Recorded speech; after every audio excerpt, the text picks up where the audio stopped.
Wow. So I don't know if you remember last month, but ultimately or last time, we were doing what I called a couple Hail Mary passes, Meso being one, CRBP being another. Everything was looking good up through Friday. If you look at CRBP, up through Friday, we were close to $10, so we were pretty much maxed out. We were going to be in great shape. Then what happened was the trial was released. Corbus down 76% after phase 3 study of their drug doesn't meet endpoint. Corbus Pharmaceutical shares tick lower. Jefferies downgrades from buy to hold, reduces price target from $18 to $250. Which also tells you how useless price targets are, because they say, oh, here's our target, and then they're wrong, and then they go, oh, I meant here. And then, of course, if something good happens, they would say, oh, wait, we up it to 18 again or something. And basically, they don't know. Okay. But nonetheless, but there was a lot of stuff. So that was the Hail Mary.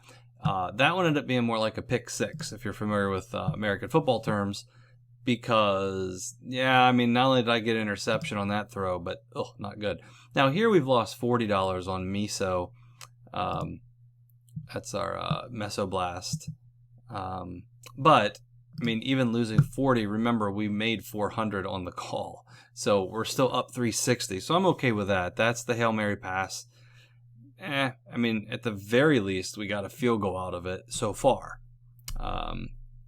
We're maybe on the 1 yard line, I guess you could say. And as long as nothing drastically happens the next couple weeks, we're in good shape. Now, I could secure my position by buying back at 130, but I don't really have any cash. And right now, our entire investment is down to 1916.87, so we're below that 2,500 mark, which we want. So what I would normally do is with CRBP, I'd probably want to go ahead and take my losses, take the money, reinvest it in something else. However, we lost so much money. I mean, not that we had a lot to begin with, but we lost so much money, there's nothing left. There's nothing to buy pretty much at 247. But what I am going to do is I'm going to go ahead and buy this back. And the reason I'm going to buy it back is because then that's taken care of and I have options. I'll explain that in just a second. I want to buy to close, market. Let's review the order. It's $5. So we're going to go ahead and do that. And now my positions, they just did a weird thing.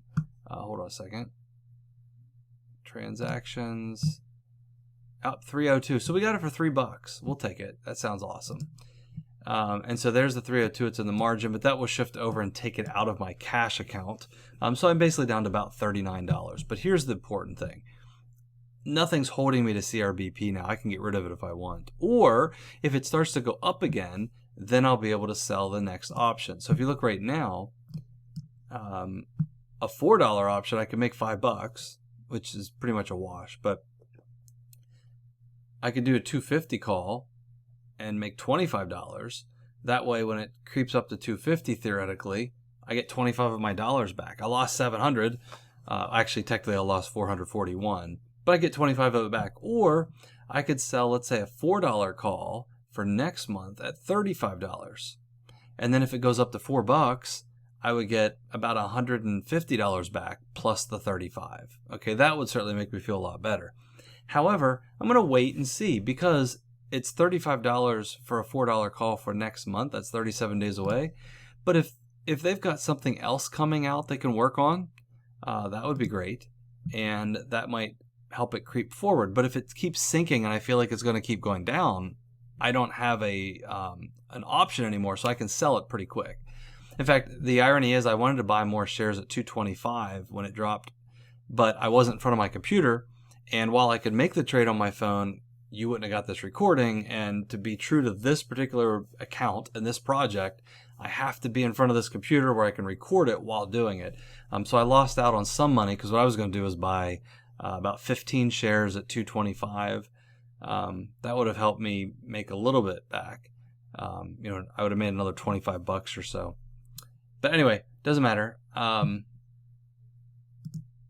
I would have sent out a text alert if you're a member of the club, to get a text alert saying, hey, here's an opportunity, buy this now with any excess cash you have, and then dump it when it hits around 250 or so, and then just kind of cash in on that difference, because essentially the market overreacted a bit.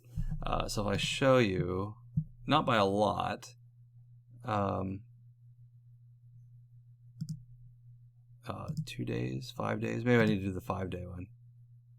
Yeah, so going into the holiday, we were up there, but we were down to this point here, almost $2 a share, and now we're up here to almost $2.50. Not a lot, but on a $2 share, 50 cents is a big deal, right? That's 25% almost increase from there. So anyhow, that's what's going on there. But at the moment, I don't really have anything else worthwhile. I have my notes, and I was looking at some other options, but right now, Corbis is my best option, my best choice for selling an option at the 35, but I don't have to sell it right now, and I'm not going to. Again, $4 call is $35. I don't feel like that's worth it right now. If this were to spike, let's say that let's say Corbis goes up to $3, then all of a sudden, and if there's other good news, if there's something good, if they can produce some good news that indicates they're not going away, that they're not going, bankrupt and just giving up, then that good news will cause this 35 to rise. And so I can basically sell another option for this company at a higher rate to try to capture more of the gains. I'm not going all the way out to November. It's not really worth tying up my money that long, although it's not that much money, so maybe it doesn't matter. But here's why it matters. Let's say I haven't sold any, and by the 21st or the 18th, when this expires, and let's say it expires where it is now at 16.55. Okay, what if I need 1,800 to buy into a really good stock? Okay, Workhorse is one example. It's just out of my price range at the moment. It's around $21. I don't have $21. I could buy it on margin and then pay back the margin with what the money I generate. But then everything will be in one stock, and I'm just not ready to go there yet. So that's kind of, it's kind of where I am, right? Here's the key about diversity, or diversification, I should say.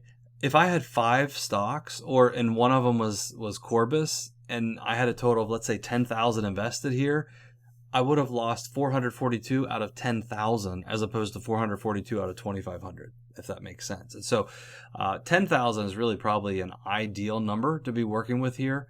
But again, I wanted to make it affordable. Well, I'm not charging you, you know what I'm saying? Like, I wanted to make sure that if you didn't have a lot of money, you could see that this is still working. And yes, while we took another hit, I consistently keep picking stocks that keep dropping for some reason. At some point, I'm going to pick one that goes up. I promise. Okay.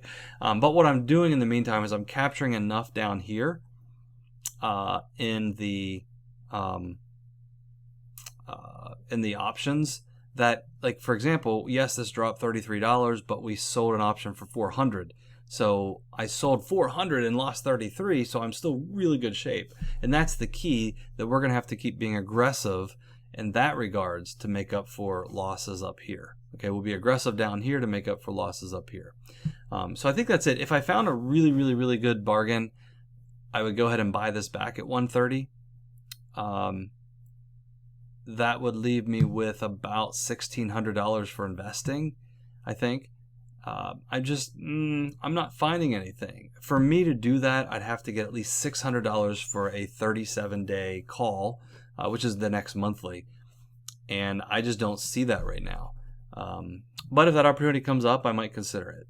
So that's still a possibility. But in the meantime, yeah, we're down a bit from where we started at 2,500, but I'm still comfortable because, we'll just sell some more options and we'll just keep going until we work our way back up. Our string of bad luck will end. Okay. By the 18th, I'm hoping to have more time to do some research. I'm really close. I have another class that's starting next Monday, so I'm going to be working on prepping that. It's going to suck up all my time.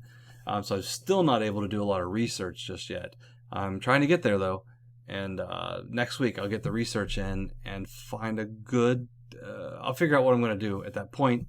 That'll be the next video. But again, so here's what happened. We lost a ton of money here. We sold the option, or bought the option back. Now we're free to do whatever we want, but if this rises in price, we'll go ahead and sell another option against Corbis, but this time for the next month and make more money. And that'll help offset some of those losses. and we'll just keep climbing our way back up. In the meantime, my goal is to still generate the $250 that we're going to take out for the month of September. So pretty much everything above $250 is what goes back into the investment. So I'm thinking I should be able to get close to $400 this month. $250 which will come to us. Another $150 will go towards our account. So at the current balance of $1922, if I add an extra $150, you're looking at $2,072. Plus there's about $40 here, so about $2,100. So we're down $400 if that were to be the case. So we'll see what happens. Anyway, I'll catch you in the next video, and don't fret the losses. We will recover. Remember, we're not building wealth here. We're generating cash, and that comes with a different, you have to look at it a little bit differently when you're generating cash, basically. So I will see you later. Bye.